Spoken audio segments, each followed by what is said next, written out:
You keep choosing people who can't fully love you back. And the most disturbing part? You already know it.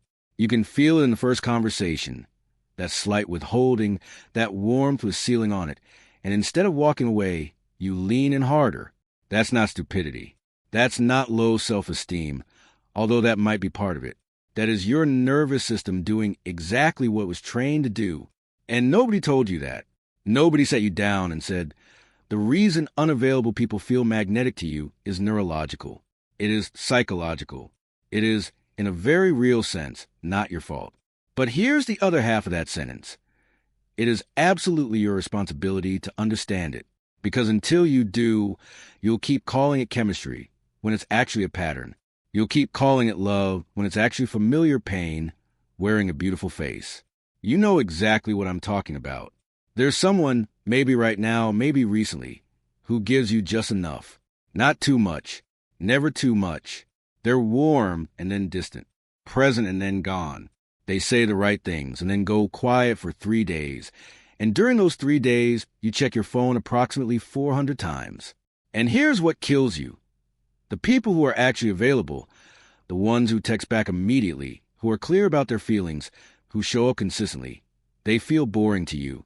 Something is missing. There's no electricity, no edge. You're nice to them, and then you friend zone them, and you tell yourself there just wasn't a spark. Meanwhile, the person who leaves you on read for 48 hours, the one who says, I'm not really looking for anything serious, and you think, I can change that? That person lives rent-free in your head. You replay conversations. You analyze tone. You wonder what you said wrong, what you could do differently, how to be just the right amount of everything so they finally decide to stay. I want to ask you something right now, and I want you to actually sit with it. When was the last time someone's consistency made you feel butterflies? Comment below, genuinely, yes or no. This is the experience I'm talking about. The anxious waiting, the hypervigilance, the way your whole nervous system lights up around someone who makes you uncertain and goes quiet around someone who makes you feel safe. It feels like passion. It feels like depth. It feels like this is what love is supposed to feel like. It isn't, but it feels like it. And that gap between what feels true and what actually is true is exactly where people spend years of their lives stuck. Picture Maya, 26 years old, genuinely kind, emotionally self-aware. She meets Daniel at a friend's birthday. He's interesting, a little guarded. Says things like, I'm bad at relationships, as if it's a warning, but somehow it sounds like a challenge. They spend 3 weeks in this charged, electric almost something, and then he pulls back. And Maya, smart, perceptive Maya, spends the next 2 months trying to figure out the exact right version of herself that will make him close that distance. She stops trusting her own gut. She starts performing. And the most painful part? She knows. She knows, but she cannot stop. That is not a character flaw. That is a pattern. And patterns have origins. Here's where science gets uncomfortably interesting. Your brain runs on dopamine. You already knew that. But what you might not know is that dopamine is not actually the pleasure chemical. It is the anticipation chemical. Dopamine spikes not when you get the reward, but when you're waiting for it, when it's uncertain, when it might come. This is called variable reward reinforcement. And it's the same mechanism that makes gambling addictive, that keeps people scrolling social media, and that makes an emotionally unavailable person feel like the most compelling human being you've ever encountered. The uncertainty is the drug. The inconsistency is the thing that keeps your brain hooked, because every time they do show up, every time you get that text, that warmth, that moment of real connection, your brain floods with dopamine in a way it simply never does when someone is reliably, consistently loving. A study from the University of Michigan found that intermittent reinforcement, the pattern of unpredictable reward and withdrawal, produces a stronger behavioral response than consistent positive reinforcement. In other words, your brain is literally more addicted to someone who hurts you inconsistently than to someone who loves you consistently. That's not a metaphor. That's neurochemistry. Now here's the counterintuitive part, the thing that might actually change how you see yourself. The fact that you're drawn to emotionally unavailable people does not mean you're broken or masochistic, or that you secretly don't want love. It often means the opposite. It means your attachment system is highly activated. You feel things deeply. You're wired for connection. The problem isn't that you want too much. The problem is that your nervous system learned to associate longing with love because at some earlier point in your life, that's what love looked like. The most common source of our failures in love is not that we don't care enough, but that we care in patterns that were shaped before we were old enough to choose them. Dr. Sue Johnson, hold me tight.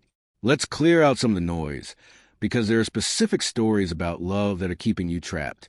3 of them, and I want to name them clearly. The lie number 1, the intensity means it's real. The lie. If you're not obsessing, if you're not anxious, if you don't feel that electric uncertainty, it's not a real connection.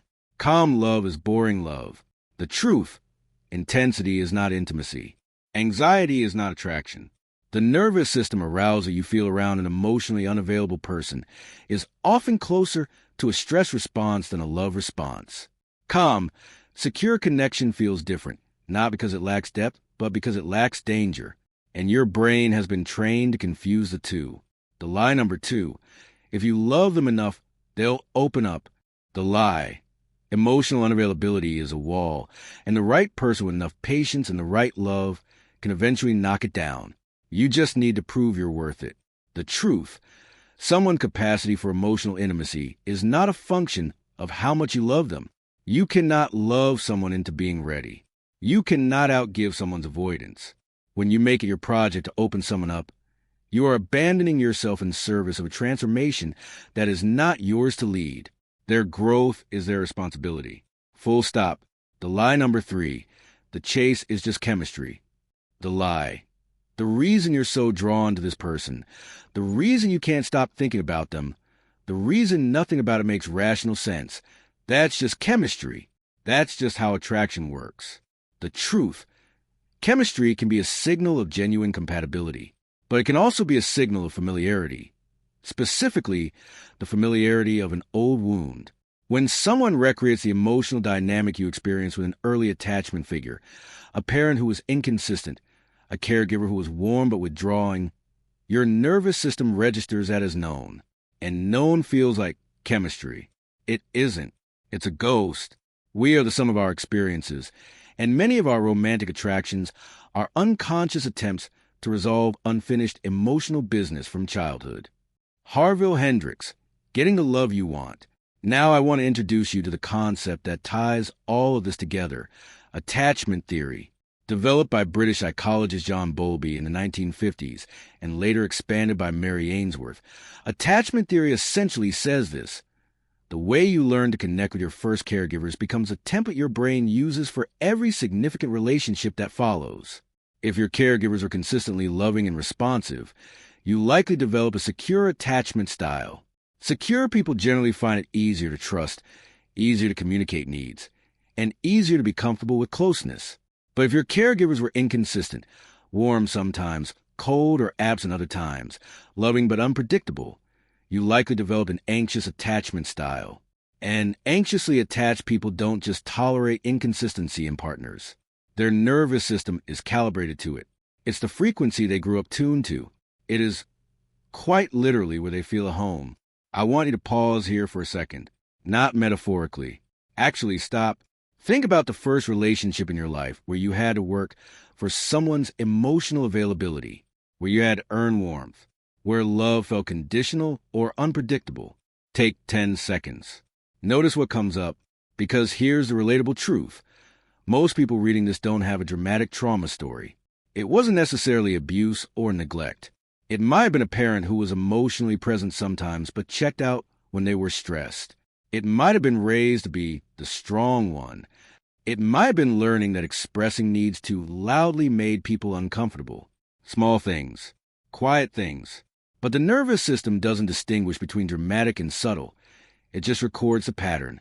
And then, 20 years later, you meet someone at a party who gives you that exact same feeling, warm and a little out of reach. And every cell in your body says, yes, this is the one. Not because they're right for you, because they're familiar. Until you make the unconscious conscious, it will direct your life and you will call it fate. Carl Jung. Okay, this is the part you screenshot. I want to give you something you can actually use. a framework I call the reset method for rewiring your attraction patterns. 5 steps, each one matters. Step 1. Recognize the pattern, not just the person. The next time you feel that obsessive pull towards someone emotionally unavailable, your first job is not to evaluate them. It's to recognize the pattern. Ask yourself, does this feeling feel familiar? Does the dynamic remind me of something earlier in my life? You're not diagnosing your childhood in the moment. You're just flagging that this level of pull might be about history, not just this person. Step 2. Examine the fantasy, not the reality. Anxious attraction is almost always partially a love story you're telling yourself. You're not in love with who they are. You're in love with who you believe they could become with enough of your love. Write down, literally on paper, the actual observable behaviors of this person, not the potential. The behavior that grounds you. Step 3. Slow down the dopamine loop. When they don't text back and you want to check your phone for the 47th time, that urge is a dopamine spike looking for resolution. Do not resolve it immediately. Let yourself sit in the discomfort for 5 minutes before you act. This is not about playing games. It's about interrupting a neurological loop and reminding your nervous system that the uncertainty is not an emergency. Step 4.